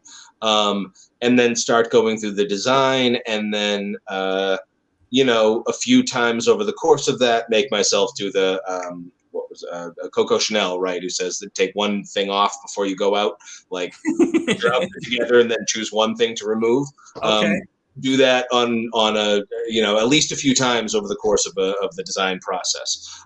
So one example, this postcard game, for example, Postcards from Rivoli, the mechanic that I think I mentioned earlier that I kind of was inspired by Onitama with the chits sort of circulating. Mm-hmm. I originally thought of this as more of a chit draw mechanic, and there were more chits, with the idea that you would be more sort of circulating the relative probability of whichever chits you would draw into like a cup. Okay. But it required more chits in order to do that. It was more complicated. It was less elegant. And as I was trying to fit things on the postcard and kind of make that work, I realized, well, all right, hold on, let's, back this up. Instead of needing, 16 of these, what if we only had 6? How would we do that? So I think it's, it's the Coco Chanel principle is worth applying. Okay, I never heard that before. Yeah, I mean, Well, that's tough. I live in San Nuts. Diego. Wear a t-shirt and shorts. I take one thing off before I go out, I'm going to be half naked. No, not go No out. one wants to go see that. out. I mean, you know, she was a French woman in the 20s. I don't know how you apply that to California. You know, Please don't do that. Don't do that, Mike. No? Okay, I'm getting the no. I mean, she actually probably would have been cool with it, but you know, Okay, the rest so of y'all Mike, probably let's say put it very- this way. Put it this way. If you're going out in just shorts and a t-shirt, you're not going out. You need to live in California, my friend. I think we all have very different climates and any number of things. Well, You, I'll you, explain you it show, later. you show up. Direct You commentary. show From up a rule, in from a shorts and game t-shirt rule. at the Brown Derby. You're not getting in. I'm just saying. Fair enough. Hey, but if you want to go down and get you some ceviche at the food truck, That's boom. exactly what you're going to be wearing. No, Yes. I get that. There you and go. a pair of malakas. No, No shoes sometimes neither. I go barefoot, dude. Sometimes I just go Okay, barefoot. I can't I do just that. said that. Cannot. Oh, Can I my go feet are barefoot? dirty. My feet are dirty. I used to be able to go barefoot. I can't anymore. I might lose a foot, literally. Okay. Okay. Well, now it's I warned you, Matt. We're gonna. No, it's off fine. the rail. And you know, to bring it all back around with this one, I was definitely going for like a t-shirt, shorts, espadrilles, not barefoot, but you know, Green something tea? casual. Yeah, Green tea cash back kind then. of We got game, it right? going on. Kind of thing where you could It's the grab wrong some color. ceviche. It's the wrong color Not green necessarily for burrito, but that particular ceviche. regiment. What's that now? That's the wrong color green for that particular regiment. I have no doubt that it is. I said, And look, I have no we doubt both that have the any same number of haircut. my ancestors of any number of ethnicities would be horribly disappointed right now. But what can we do? Yeah, I'm pretty blue sure I'm tea, going French green right tea, here. green tea. Yeah. Anyway. So, Yikes. what outside of the other Napoleonic game, is there a game that? How would you say your Great White Whale, the design that is in your head that you just maybe can't even start to prototype because it's so grandiose, or it's because I think most of us have one of those. Like, oh my god, I would love to see a game that's this. I think that's fair. I would love to see a game. And I'm slightly hesitant to say this because a number of people have tried this recently, and I don't want to, and I'm only middlingly familiar with some of their efforts, and I don't want to, denigrate whatever. I would love to see a game that gets the strategic level of the 7 Years' War right in a way that's elegant enough that you could plausibly get enough people sitting around a table to learn it and play it. And I think that's difficult, but I think that would be fun. Now, being fun is one thing. Are you going to try to tackle that yourself and design it? Let's see what happens with this one first. One has all kinds of stacks of potential projects, and we'll go with the two that are currently in the hopper right now. But I like your spirit, and I will take it under advisement. Okay, well, if you've been on the Discord channel and you go down to where the game's under design, there's like 37 entries and 35 of them are mine. Oh, okay. So you have no idea what I'm talking about, in other words. No, not at all. I have more ideas and I put them down and I work on them. I was telling a coworker today, they were asking about how many, do you have enough on your plate? Are you busy all day? And I said, I've got 10 huge blocks of granite. And I run over to the first one and I push it forward an inch, and I run over to the next one and I push it forward 2 inches, and I run to the 8th one and I push it about 3 inches, and I run back to the first one. I go, yeah, that's my day every day. And so I got plenty to do. And I'm the same way with my game designs. I mean, Eric can tell you, I put some stuff up for a mini game that I'm just thinking about on the fringe, and I've already written a couple of paragraphs, and I bugged him to give me some feedback because I just need to have it today. So you're reminding me of actually. So you said another one that's kind of a white whale game of hand. I mostly don't always love strategic level Eastern Front games. because there's almost a necessarily kind of scripted element of it, of like, okay, the Germans do this and then the Russians do this. Nevertheless, I had one that I designed a little while back that is almost more of like about a mix of how you structure your military and also the economics of how each side kind of deals with major resources and that kind of thing, that I think could be nevertheless interesting. Okay. I would find that extremely interesting. I'm currently Me listening to a book on tape called Stalin's War, and there's some documents have recently, in the last 20 years, come out public. But one of the things, it's only one book, and I don't know the validity. I like to get multiple sources and checks and balances, blah, blah, blah, blah. That's just the way my brain is. And I'm going to dumb this down, maybe, and hopefully not destroy my point, but Stalin and Hitler were basically allies when Hitler rushed through France in 1940, and most of the oil that he got to allow him to do the Blitzkrieg came from Stalin. I never knew that. And that's interesting to me. And the oil piece in particular, there have been, I think, a couple of historians, and I should have the name on my tongue, but I don't, who have called the Second World War the first war for oil, because not all, but most of the major strategic gambles taken by the Axis powers were taken either because they were running out of oil or they were going to run out of oil. It's an interesting, it's a thing that I think doesn't get enough attention in a lot of particularly strategic level games about the Second World War, how many of those decisions were about, Hitler couldn't knock out or couldn't get Britain out of the war, which meant that he couldn't get oil imports from Venezuela, which meant, never mind the United States, which meant that he needed to get oil from somewhere or make peace, and he didn't want to make peace. And, likewise with, the Japanese after the American oil embargo and the sort of decisions. Well, this particular book goes into a lot of those conversations and I guess even before, and I want to say 1938, 1939, the British actually flew spy missions over some of the Russian oil fields, and they were not very well defended. And there was even talk of disabling those. Mm-hmm. The Romanian ones, I think, too. There was like a big, because it may have been the Romanian ones again. I think I'm sure you're right in both cases. It's just what's interesting is, had that decision been made and that fuel was just sitting there and went up, how that would have changed that period of time. To your point of doing a resource management style game that deals with 1939, 1940, 1941, because there were some very critical decisions made that affected a lot of stuff. And of course, for example, the Quartermaster General's series tries at a relatively, accessible level to get at some of this stuff. But I think there's, and we have some more specific, tries to get at some of this stuff at kind of a macro level. And I think it's worth thinking about from a kind of a gaming perspective. Well, after listening to this book, it's really opened my mind up to,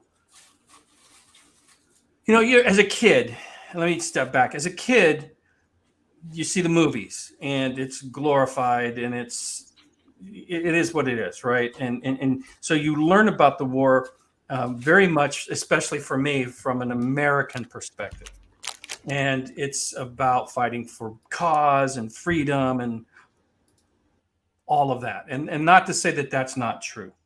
But as you get older and you start to learn more about cause and effect and who was talking to who and why somebody like Russia, even when we were at war when we were doing the Lend-Lease with Russia, they still maintained a cordial relationship with Japan.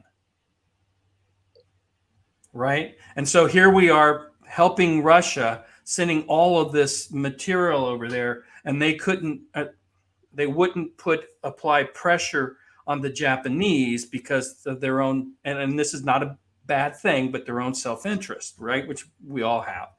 And so to your point, I would love to see that type of thing. And then maybe they are, and it's just my ignorance because I don't play all the games that are out there and I'm still learning. Like I said, I've gotten back into this hobby about a year and a half, 2 years ago. But I find that aspect of it, not just the troops on the ground, but the decisions that are made with the diplomats and how those resources were used and how much we gave in the Lend-Lease, which allowed Russia to then do, whatever else they were doing, whether it was moving their factories back further into the country to keep them away from the Germans. And it's just so interesting. And when I learned that the Russians, again, oversimplifying, fueled the Blitzkrieg in 1940, that to me blew my mind. So for what that's yeah, I know, and being able to there have been a couple of recent games that have come out in the same series. I'm blanking on them now out of GMT from the last like 5 or 6 years that have tried to sort of integrate some of both the military and political and diplomatic elements of like the 36 through 45 period. So taking that sort of 3 or 4 years before the war seriously. And I will say, I know we're sort of getting close to the end, but I do think that one really. Don't worry about the time, boss. Don't worry about. Oh yeah, well, I mean, also we're approaching 11 on. That's we'll take care but of that. I do think that the growth in this hobby of games like the coin games, of games that take politics more seriously, of games that take kind of the interaction between politics and what goes on, in kind of, traditional war gaming spheres more seriously, is the thing that's going to keep this hobby hopefully relevant and growing in the coming years. I love seeing stuff like, the Zenobia Award and that sort of thing that has been, encouraging both, a new crop of designers and also kind of a wider range of subjects to kind of be developed in historical gaming. And it's good to see because, I mean, I'm on the one hand, like a guy doing games on Napoleon, which is probably the most traditional wargaming topic that possibly that exists in modern wargaming, right? Like it was D-Day and the Battle of the Bulge. Right, yeah. Waterloo, D-Day, the Battle of the Bulge, Gettysburg, right? I mean, there's like a half. The Four Horsemen. To be clear, like those are sort of the way I look at it is just sort of like the the Oedipus cycle or something like that. Like if you're a Greek playwright back in the day, there's like some myths that you need to do your versions of if you want to be taken seriously. And so, Gettysburg's a little like that. Waterloo's a little bit like that. The Battle of the Bulge is a little bit like that. But then you can go do, kind of the interesting, slightly quirky stuff that, tries to, I think, take into account more variables and is more sort of mechanically adventurous. And I think the hobby's starting to do that. And it's kind of exciting to see. Well, I agree with you 100%. And kind of bring this full circle. That's part of what we're hoping to do with the Postcards from the Front, right? Is to not fully define what a war game is. Let the designers push that envelope so it's not just the hex encounter, combat's result table. And I love those games. Do not get me wrong. I love them, right? There's a part of me that goes back to being 14 years old and rolling dice and going through the charts and moving and that's never going to leave my soul. It's there. But the card games and some of these solo games with some of the bots that are being designed are just pretty amazing stuff. Hi, Stuka. Blah, blah, blah, blah. How are you, sir? Welcome to the show. But that's what I want the Postcards from the Front to do, is to explore those things like the Great Emu War, okay? Taking what you've done, yes, it's Napoleonic, but I don't see it as being tried at all. It's there's still a lot of people like myself and like Chris that don't have that history. And now we can take something that's relatively friendly. It's 5x7 on two sides. It's not going to hurt you. You might get a paper cut. Just read the rules, and it's got a coin in it. You got a coin in your pocket, right? It's like it brings. I've said this before. I'm going to say it again. I want it to get rid of some barriers. I want people to, professional, non-professional, take some time, design a game, get it out there, get people to play it, get people interested. Because your game has got me more interested now to understand what led up to, especially with this conversation, what led up to that being the nail in the coffin of what were those other three battles leading up to that one now? And I expect postcards for all three of them, by the way. I was actually very briefly outlining an idea to Niels for another one of them in that exact series. So we'll see. I love it. It's now a series. Cool. There we go. Let's do it. So, but to your Looking forward point, to it. the more people that can bring in these diverse ideas and backgrounds, and the smaller publishers that can get games published, and like I said, with the Narrows is being published by Snafu. Mm-hmm. And we're going to have all of these games through the Dietz Foundation. And if it goes well, this is going to be an annual thing, at least for the Christmas cards, postcards from the front, because I think we can build a really good relationship and get these games out there. And I want it to be a place where new designers can feel welcome to come in and get game designed and know they're going to get some love, some feedback. That goes with the playtesters, the podcast, a little self-promotion, but it all ties into what you're talking about, Matt, and that is, I think the war game community and market is going through a golden age in the sense of we can get the older games for some of them for a reasonable price, and you can look at those designs and through rose-colored glasses in my case, because they were pretty awesome. And now I look at them and go, oh, that really wasn't as awesome as I remember. You'd be surprised, and all the new talent coming in. And when you see somebody like David Thompson, who, correct me if I'm wrong, has only been designing games for like 5 years or something crazy like that, right? I mean, he hasn't been doing it for 50 years. And we still have people like David Thompson, who did the Undaunted. Oh, I'm sorry. Yeah. I don't know. You look very gotcha. Like, what is a second? Yeah, but I don't think he's been designing games for more than like 6-7 years. Yeah, and he's got DVG publishes this whole series and he's got a title for it, a series of games where basically you're the underdog, like Lazarus Ridge, right? Oh, yeah, right, yes. Is it against? It's not against the odds. That's anyway. Sorry. There's a name for that series. Yeah, I forget. Yeah, but my point is you're starting to see what he's doing with the Undaunted series is really starting to show up on board game channels, right? And so one of the things I'm hoping to be able to do with some of my designs is to bridge that gap as well, is to get that board gaming community and pick off a few of those players into the wargaming community. And that, and that's all genders, right? We want to get everybody that's got a perspective to get involved in this hobby, because there's one thing that I truly love about war games is the history, and it's a rabbit hole you fall into, and you want to learn more, and you want to learn more, and you want to learn more. And again, it gets to the whole thing of me listening to books on tape, which are all about history that comes from playing these board games. So, and now I am going to end it here. I'm going to give you the last word, Matt. Thank you so much for coming on again.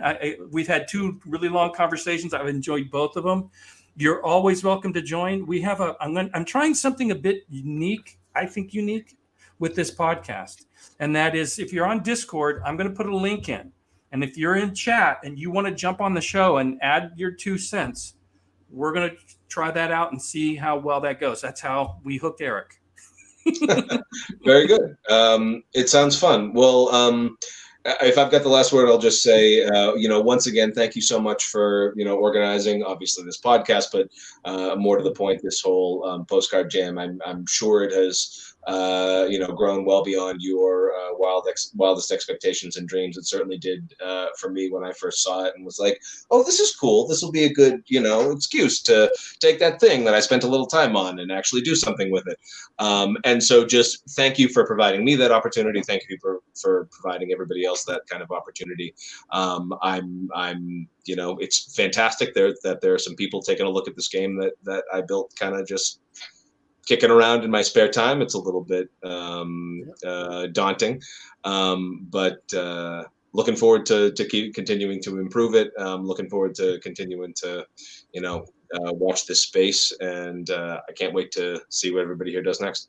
Yeah, and I want to see the grown-up version of Postcards from Rivoli as well. Oh yeah, that will be Me posted too. shortly. Again, Neil's just did. Oh boy, I mean, again, I enjoy my own art, but this is something else. Well, let me just say, if it fits on a Christmas card, feel free to enter it again. Nobody's going to We complain. can always think about that as well. There'll be any number of options, Awesome. but who knows? There might be an entirely different battle in the Italian campaign. All right. By then, so. Okay. Yeah, I love it. Well, again, thank you so much for coming on, my friend. I appreciate it. And again, you have an open invite. If you're ever watching it in chat and you want to pop in and add 2 cents here or there, feel free. Very Absolutely. good. Thank you all very much. All right, guys. With that, we'll say goodnight for this week. Thanks, everybody in chat. And I'll see you next week. See you.